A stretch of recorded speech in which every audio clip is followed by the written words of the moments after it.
we are going to be doing some dangerous experiments. Please, if you don't know anything about this, I would advise you to wear a hand glove while doing this at home. For this experiment, we are going to be using this old insect killer that has been abandoned for I don't really know how long. Anyway, we are going to undergo 3 different tests. For the first test, I am going to be using the PCB only. For the second test, I'll be using 2 fume capacitors. And the last test, which is the most scariest, trust me, a shock from that capacitor and you're going straight for a nap. So let's go for the first one.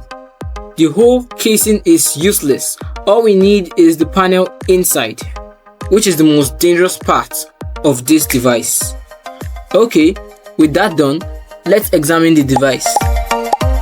First, we have a transformer which transforms battery low voltage to a higher voltage in AC current, passing through multipliers and comes out at higher voltage, charging the 2 kV fume capacitor, ready to spark at around 2000 volts.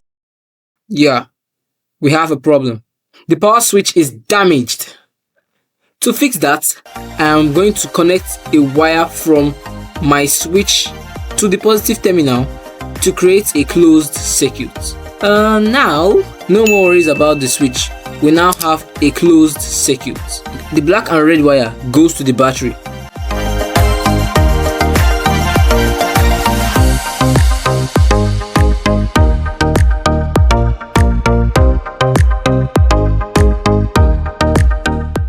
We are currently on 3.7 volts. The green LED will indicate if power is on or not. I wasn't expecting this part. It was by grace.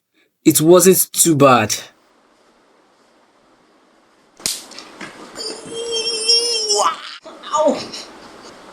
And yes, it was very painful. So put on hand glove when doing yours. See, this is not a magic trick. Those sparks can actually jump through the atmosphere. Let's take this useless part away and test it well.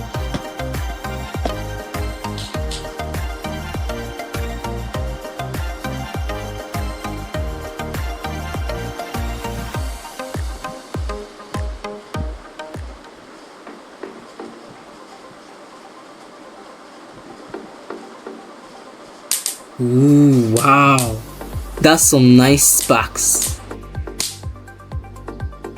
Whoa, this particular one even sounded stronger. That's amazing.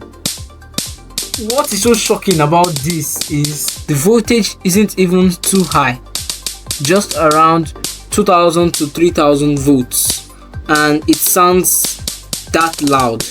This is just so satisfying. Now, moving to the second test, I am going to be using this 400 volt fume capacitor, which might cause a disaster because of the high input voltage. But I'm still going to try it anyway. So let's see the sparks we are going to get.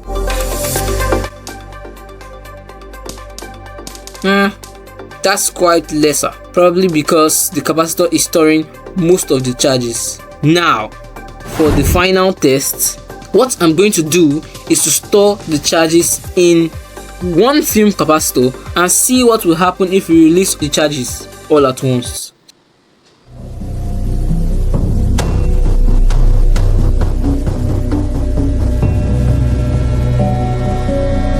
So I'm going to move away from the whole circuit and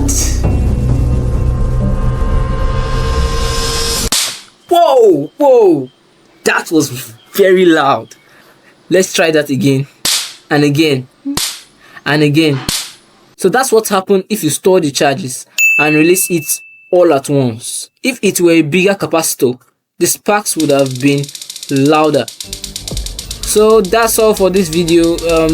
If you feel like asking questions about these projects or any aspects in electrical engineering that you're facing a problem with, feel free to drop a comment below and you either get an answer to your question or a video that will answer that question for you.